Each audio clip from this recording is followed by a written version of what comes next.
Hey, Sean here with another episode of Locked On Raptors. And on today's show, it is a crossover episode with one of my favorite hosts from the Locked On Podcast Network. It's John Karalis from Locked On Celtics. We've done plenty of shows in the past to tee up Raptors-Celtics games. And lo and behold, the Raptors take on the Celtics again on Wednesday night down at the TD Garden in Boston as the Raptors look for their second win in as many tries in Boston this season. We talk through it all with John Karalis. What's going on with the Celtics? Are they broken? Are they falling apart? All that and so much more coming up in just a second. You are Locked On Raptors, your daily Toronto Raptors podcast, part of the Locked On Podcast Network, your team every day.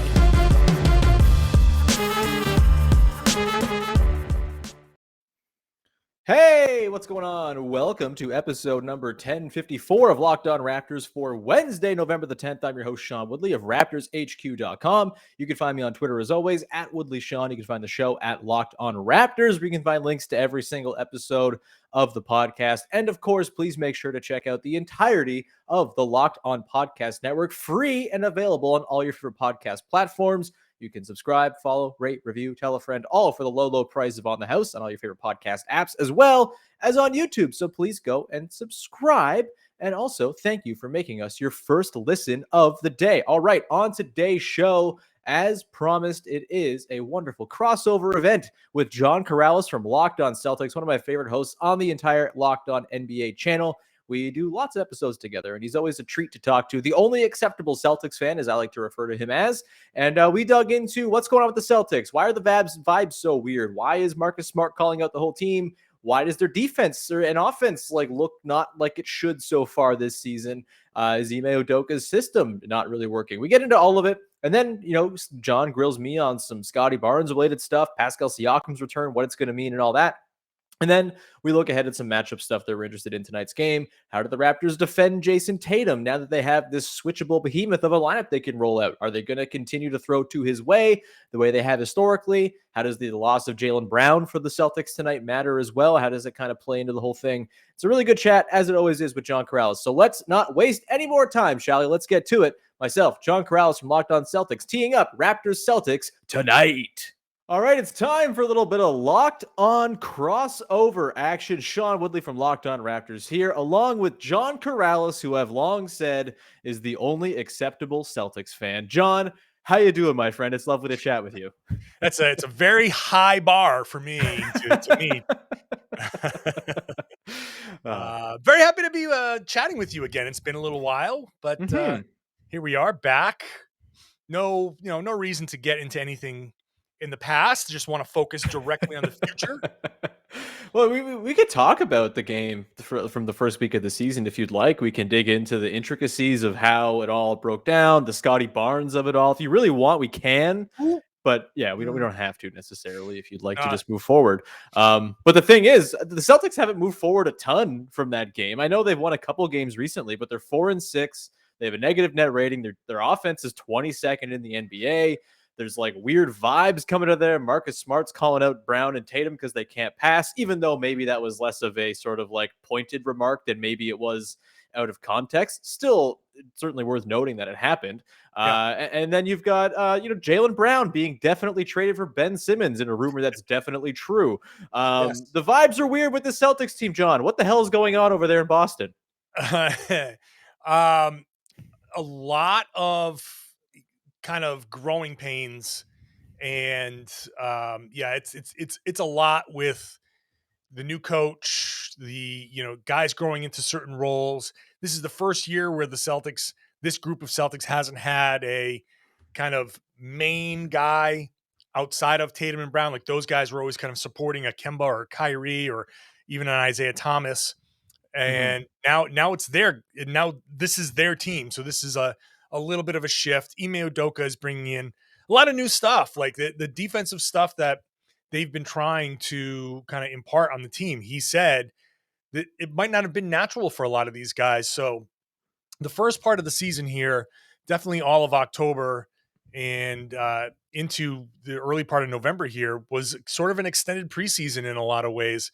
And we're starting to see things turn around. We are. And this is why I think the Toronto game is it is actually good to look back on that game because I think that this is going to be a real important test for the Celtics, because all of the things that the Celtics have improved on over the course of the Orlando, Miami, even the Dallas game, even though they lost that on the buzzer beater, the things that the Celtics have improved on are all of the things that Toronto's good at. Right. And, getting to the rim, getting out in transition, offensive rebounding. The Celtics have improved in a lot of these areas here. So let's see how real this is. The Raptors are the best team at doing all of those things that the Celtics have faced so far. So let's see, can they go out there on Wednesday night and actually play the type of defense that they've shown they can play and limit Toronto? If they can, now you say, all right, now we're really making some progress here. If they can't, it's like, all right, well, then they're further behind than we thought. So what has been the defensive changes, or what have been, if I'm going to use proper grammar, what have been the defensive changes that Ime Udoka's brought in? Because, obviously, like, it seems like the raw parts are there for a very good defensive team. Seems like they're switching a lot more. Is that kind of the deal? Like, are they doing like egregious, like, why are you switching this action type things as well? Like, what's been the deal with the defense? And, thinking about it in the context of the Raptors game, I mean, the Raptors obviously have not been a very good half-court offense. I believe they're number 25 in offensive efficiency per cleaning the glass. They have been like pretty moribund there. They also have the league's lowest assist rate, and they just kind of get bogged down. They bring Pascal Siakam back on Sunday. You would expect maybe he's got a little bit more sort of juice and legs to his game than he did on Sunday for Wednesday night's game. But like, how is the new look Celtics defense, do you think, sort of geared towards potentially stopping this Raptors team now that it's had some time to, work on the quirks that weren't quite there in the first week of the season? So I think the number one thing that the Celtics have been doing is they've been helping a lot better. And yeah, Ime brought in the whole thing was switch. And it really, he put it in and went kind of overboard with it on purpose, where he said, let's just really hammer home switching everything, like switch everything. This way guys can learn basically how to communicate, how to handle the switches, how to, read the what the offense is doing, and accommodate for, like, oh, they're going to slip. This is how we're going to react when they slip the screen on the switch. So all of those things, he admittedly, they went overboard. I call it a sort of immersion therapy for the Celtics, where it was never going to be the level of switching defense that it was to start the season. But because it was so obvious that they are switching, you just look in a certain direction, they're going to switch. And so it became a big topic of conversation. And Ime was like, look, I'm doing this for a reason, to get these guys comfortable with the switching, because you have guys coming in from other systems that didn't switch a lot.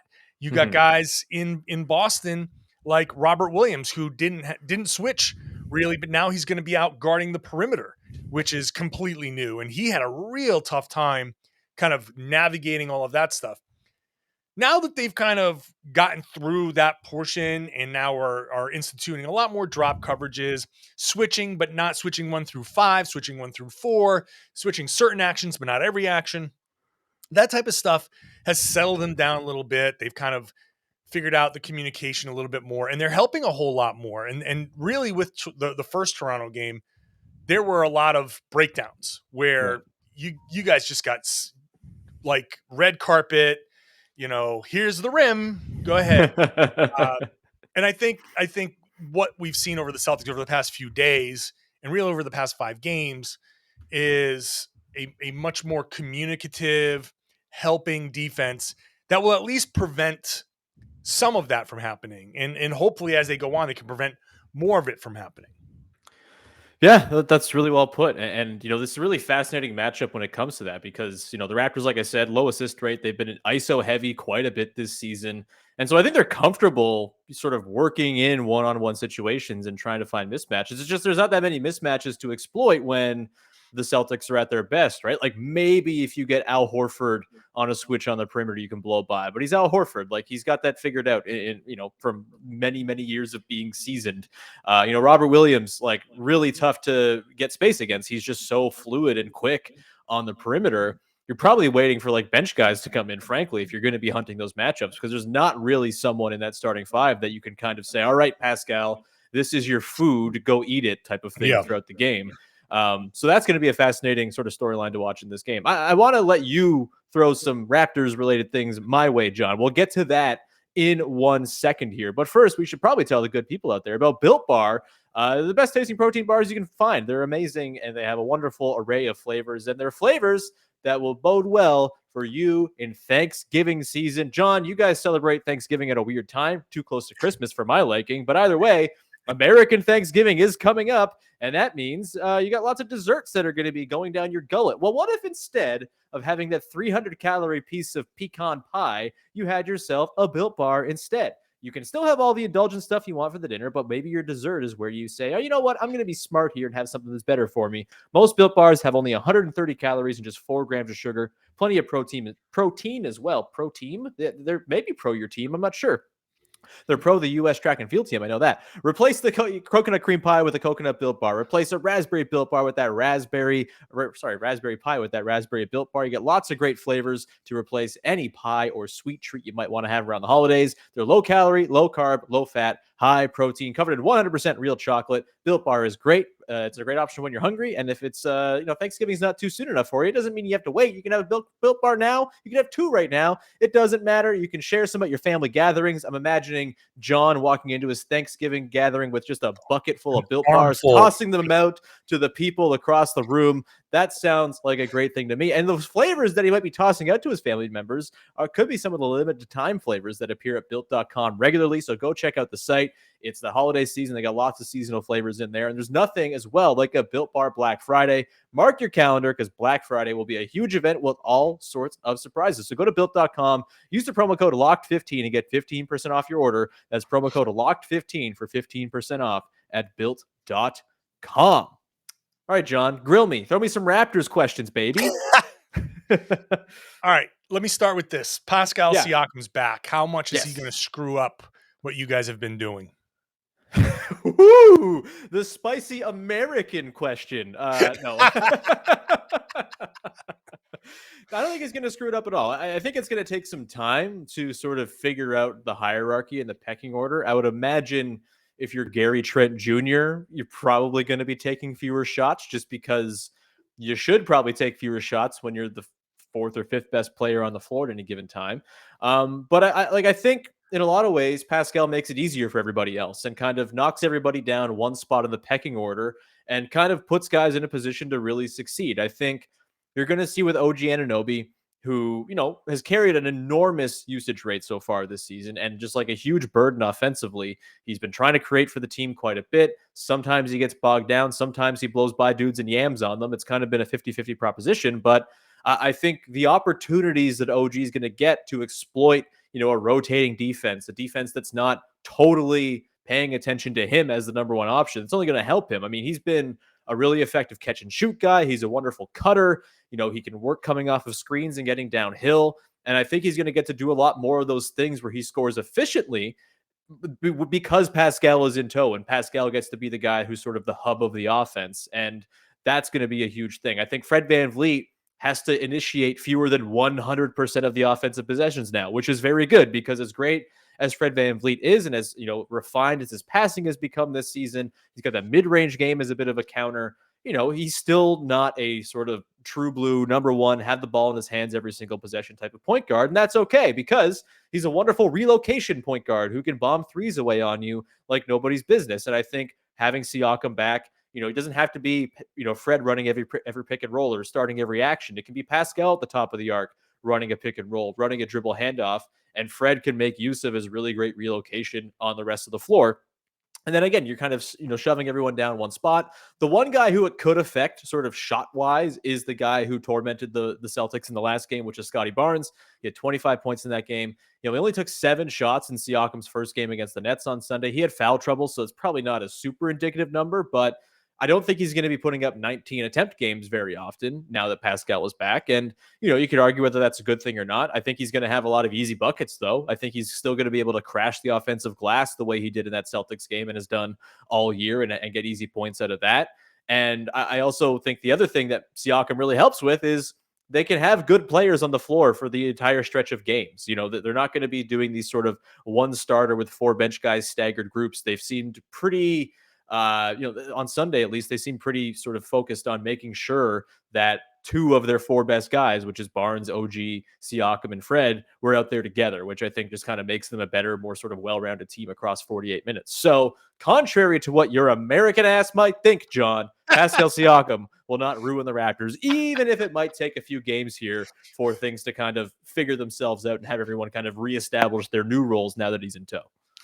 That's basically that's all I wanted to hear, because I know it's going to take a little bit of time for Pascal to look. This is it's certainly not a knock on Siakam. It's more of just things have been going okay for Toronto, and now you're throwing Siakam in there, and it's just new, and it's gonna throw the timing off, I think. And it's just Celtics people and their damn Ewing theory, man. I don't know what to do.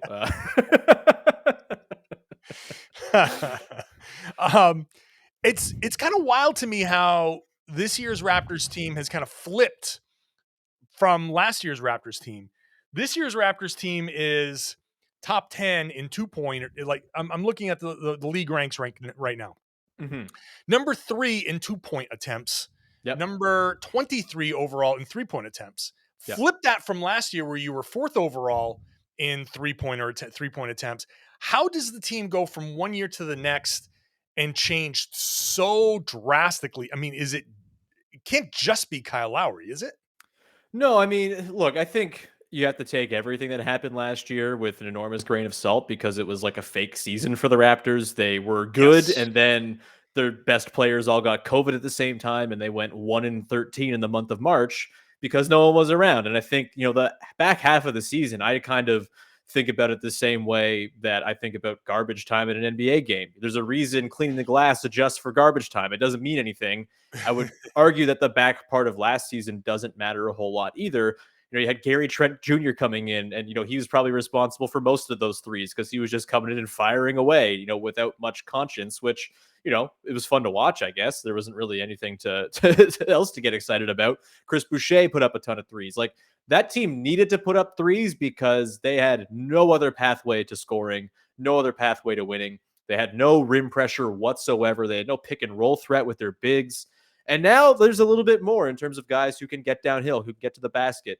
OG has gotten a lot better with it, even though there's still some room for refinement in terms of his finishing through contact, stuff like that. Scottie Barnes just lives at the rim. And I think, a big part of why they get so many twos is that they miss a lot of their other shots and collect offensive rebounds. And those tend to be shots from 2 feet away. So that's probably juicing up those numbers a little bit as well.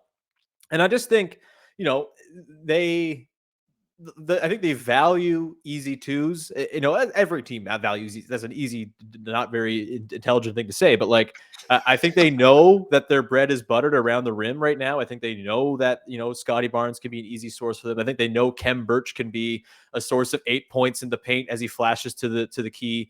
I think Precious Achiuwa as well. As much as he's sort of dabbled in shooting threes, he's really doing his damage around the rim as well. There's got a lot of guys who are rim based. And then you got Gary Trent Jr. and Fred VanVleet as well. And, they've worked in this mid-range game. Trent kind of always had it, but he's really been going to it a lot this season as a counter to really strong closeouts. And VanVleet's kind of had to establish that sort of 18-footer because he can't really score at the rim. And he needs that extra option to either make it easier for him, draw the defense out so there's a little bit more space for him to operate when he does blow by a guy, or just as a, instead of me trying a layup, maybe I can make this my new layup type of thing. I would expect they're probably going to go back up in 3-point percentage, or just the sort of shot share now that Pascal is back, because he does a lot of that sort of post up and then kick and swing type of stuff. I would expect that some guys they work into the rotation. I'm sure Malachi Flynn will get some more run here. He's pretty 3-point heavy in a way that Delano Banton is not, for example. It's been, I would say, more small sample weirdness, but also they're getting their buckets at the rim. That's where they've been most successful. So why not keep doing it, I guess? I mean, yeah, that makes total sense. I mean, especially when you can get out into transition the way you do. Even if you miss in transition, you follow it up, and sure, that makes total sense. Which brings me to Scottie Barnes. Yes. And I'll wrap up my Ask Sean Woodley Anything segment. I mean, yes, he is the best player of all time. Yes. Okay, great. Yep, Thank you. Well, then we're done. Well, I mean, he sure looked like that against the Celtics. Uh, Mhm. how surprised? Like, just tell me how much you love Scottie Barnes, and how Whew. surprising is it? Like when take us to the draft, and Mhm. when your reaction when he was picked, and now when you see him playing, is there like a okay kind of thing Mhm. going on? Yeah, I mean, at the draft, I think I had talked myself into Suggs just because that's what everyone was telling me to do. I don't really profess to know much about the draft, so I just go on what smart people say and use those points as my own, basically. Always sourcing them, but still, like I'm not a draft person by any means. So I was expecting Suggs. I think I was excited about the idea of like handing the keys over from Kyle Lowry to another guard. Mhm. But at the same time, when the Raptors decided to take the 6'9" dude who plays really good defense and passes well, I'm not upset because they have a track record of turning those guys into something special. So I'm not surprised he was the guy that they wanted. Just sort of looking at their track record. And I certainly, however, am surprised by how ready he looks to be an NBA player. I mean, he's enormous. He's 6'9". To me, he looks like he's 7'3" when he's on the floor. He just looks Yes, like he he takes does. up more space than other people. His arms go for days. He's just everywhere. And he just has this like patience about him where a lot of rookies and veterans sometimes you'll see them kind of, oh, the clock is this, and oh, we have this sort of matchup. I gotta expedite this immediately and start the offense right away. He just like, I'm Scottie Barnes. You guys can move at my speed. It's fine. I will find the right option. I will find the right passing outlet or whatever, or I'll take my own shot and it's fine. And I guess that's the most surprising thing is the fact that he's like bombing threes, not threes, bombing mid-range jump shots like basically every game. And that's been a delight to watch. Very surprising wrinkle to his game that nobody expected him to have. I mean, he was branded as a 0 level scorer coming out of college from a lot of people. And, he now is like automatic around the basket because he's got that touch and feel, which maybe shouldn't be totally surprising. And now he's got that mid-range game that he's working in as well, which I think is just kind of a testament to, his ability to add to his game, the Raptors development staff and all of that. It's been a pleasant surprise, but like when you think about it, Raptors draft 6'9" guy, fourth overall, with incredible tools who can't quite shoot. Doesn't exactly surprise you that they've turned him into something good already. And I'm really excited for what it could be down the line. Yeah, that makes perfect sense. But would it be safe to say that you wouldn't have bet on Scottie Barnes being this good so You're far? just a damn pro, John. Do the read. Bet Online is back and better than ever with a new web interface for the start of basketball season. More props, odds, and lines than ever before. Bet Online remains your number one spot for all basketball, football, whatever action this season. Head on over to the updated desktop and mobile website. Sign up today. Use the promo code Locked On. You're going to get a 50% welcome bonus on your first deposit. Make sure you use that promo code Locked On. Whatever it is that you want to bet on, basketball, football, NHL, boxing, UFC. Could have bet on that Canelo fight the other day. Your favorite Vegas casino games.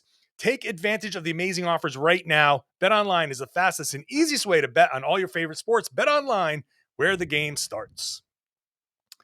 So we got a game on Wednesday night. There is a game. We should talk And about the game. yeah, we should. In terms of, so yeah, let me kind of start off with this. In terms of like matchup stuff that you're intrigued by in the second edition of this matchup this season. Obviously, they played each other a bazillion times before. We know, the Jaylen Brown guards Pascal Siakam pretty well. Jayson Tatum is Jayson Tatum, has trouble with the Raptors defense. He's said it as much himself. Is there a specific matchup you're intrigued by tonight, in terms of how things kind of stack up, a little bit of an edge that one team might have over the other? Well, what do you have your eye on? Well, I'm really interested in what you said about Jayson Tatum, because Tatum is going to be the obvious focal point with no Jaylen Brown, who's Hmm. going to be out for at least a week or so. The focus is going to be on Tatum, and we're starting to maybe see this evolution from Jayson Tatum. If this past week is showing us anything, it might be like, you see a little kid, you take that first step and maybe he falls back and you're like, maybe. Tatum making quick decisions, getting rid of the ball, but then now finding a way to get it back. I want to see that level from Jayson Tatum, because what we've started to see from Tatum is, okay, he's getting blitzed. Now he's giving the ball up. Can he get the ball, first of all, make a decision quick enough to attack the defense before getting blitzed? Secondly, can he get the ball, and if he can't make that decision fast enough, or the double comes quickly, can he get rid of the ball and then find a way to cut, do whatever, set a screen, get the ball back and score? We saw against the Mavs the two edges of this sword, where for the first 40 minutes of I'd say 40 minutes of the game, a little bit more than that, Tatum was playing as good a game as I've ever seen him play. And it wasn't just that he was hot shooting, it was that he was snatching those rebounds, bringing the ball right down the middle of the floor, making decisions, moving the ball, starting the offense. It was awesome. And he had a great shooting night. Then over the course of the last few minutes of the game, especially, the Celtics didn't get a shot, or didn't score a bucket over the last few minutes. Tatum didn't get a shot over the last 4 minutes or so. And it was like, as soon as the Mavericks started doubling him and he gave up the ball, he never was able to get it back. Right. And so that's what I want to see. I want him to have a few days of film. I want him to have a few days of preparation. And if we can't see some sign of him trying it in this game, then it's going to be just a touch disappointing. Not that I think it's never going to happen, but here it is fresh. And Ime Udoka talked about it in the media sessions after the past couple of practices. This is a focus. And so I want to see the execution. It doesn't even have to be successful. I just have to see it attempted. And I want to see what they're trying to do, because that's going to happen a lot over the course of his career. I want to start seeing what those steps are going to be.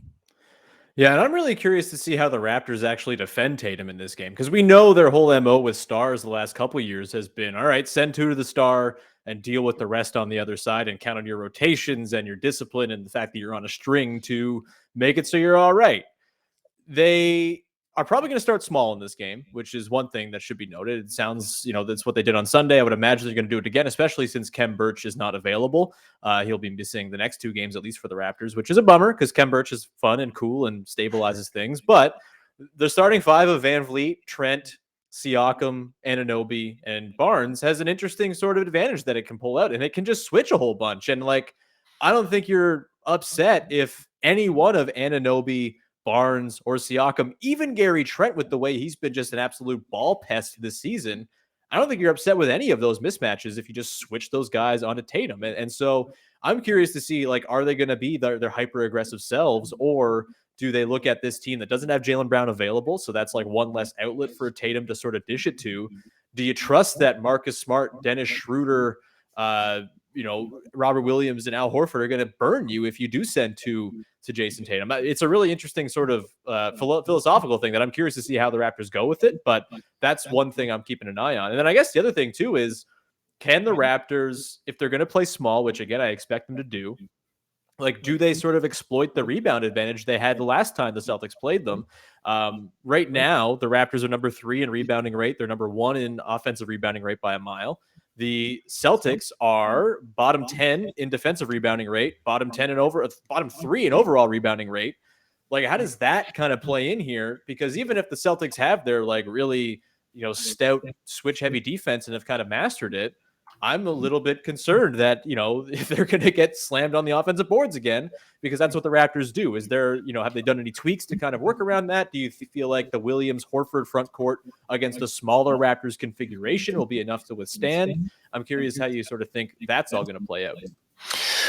Well, yeah, I think, we look at the overall rebounding percentage.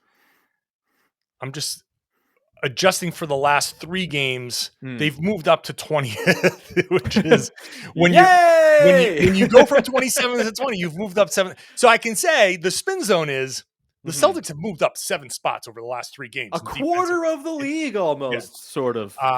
So they are getting better, but they are certainly not where they need to be. In the defensive rebounding rate, they're still 18th overall over the last 3 games, looking for like the improvement there. This has to be a point of emphasis, because if they come out after the last Raptors game and they start giving up offensive rebounds, then the first thing people should say is, do you guys watch any film? You keep saying you watch film, but do you not? Like, this is all set up for the Celtics to correct a mistake, to right a wrong, if you will, because that was the Celtics home opener. Yeah. And they got booed off the floor, blown the hell out, and everything went wrong. So if they're not looking for bodies to hit when the shot goes up, then what are we doing here? Yeah. Right? Like, if you're not getting back on defense, what are you doing here? These are the things that cost you the game against this team. You have this unique opportunity with 3 days off to correct some of the things you've been doing wrong, the slippage and all that stuff, but to also game plan for what you're hoping is your first home win of the season. This really is an important game for Boston. Like, and it's not a must win, but they've lost 3 games in a row at home. They have this loss, and then they have the Chicago meltdown right before this trip. So you can't go back into the Garden and lose to the Raptors again. So I'm trying not to like blow it out of proportion, but this is an important early season test. Like I said before, you know that they've crushed you on the boards, like absolutely crushed you on the boards.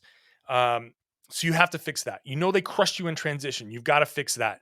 And you know that if you can set your defense and get them into the half court, you can stop them and you can get out into transition and make up for the loss of Jaylen Brown that way. Yeah. So it's really onto the Celtics defense, which is supposed to be what Ime Udoka's, entire reputation is based on. What is supposed to be what a lot of these Celtics reputations are based on. So all of the things that you're mentioning, like, yeah, it's a fear, but it's part of it is the fear that, geez, I hope they don't screw this up again. And I don't want to take credit away from Toronto, because you have to. That's the one thing that I was saying before the game was, look, if you mess around with the Raptors, like, they're not just a team that might be in a little bit of disarray and figuring itself out or whatever. That's a team that's always going to play their asses off, no matter who's on that team. That team is going to work hard. And Sean, in the NBA, working hard is going to win you a few games every season, no matter who you are. Like, it might win you 35 just by trying. Right. So it's like the teams that just try every night. Look at the Houston Rockets. The Houston Rockets are a team that try every night. Like, give them credit. They try every day, and they're picking some teams off here and there. They're not great, but they're either losing tough games or they're in it.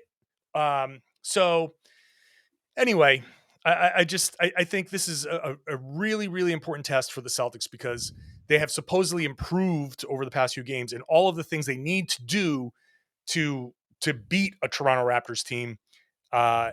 They're supposed to be better at all of the things that Toronto does well and stopping those things. So if they can't keep them off the boards, if they can't do all this other stuff, then that could be like a new most disappointing loss, because you actually had time to prepare for this. Like, you watch The Simpsons? Yeah, of course.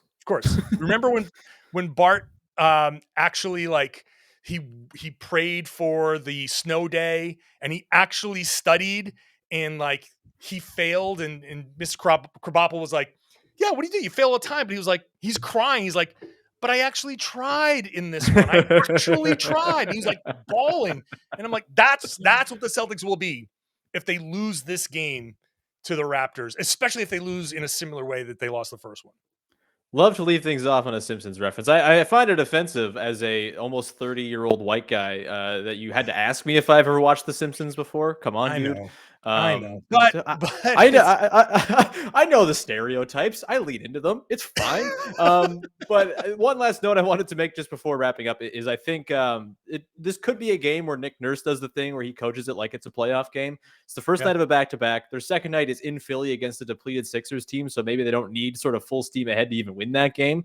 And I wonder if, especially Pascal Siakam is only going to play the first half of the back-to-back, if we see something like we saw against the Knicks a week and a half ago, where the Raptors like sold out, played other guys 40 minutes, didn't make it a sub in the entire third quarter just to win the game. This could be one of those Nick Nurse feel type games where they try to, put out all the stops. But that feels like a good place to leave this one, John. This was a lovely time, as always. Love chatting with you about the Raptors and Celtics whenever they play. And where can people check out all of your wonderful work?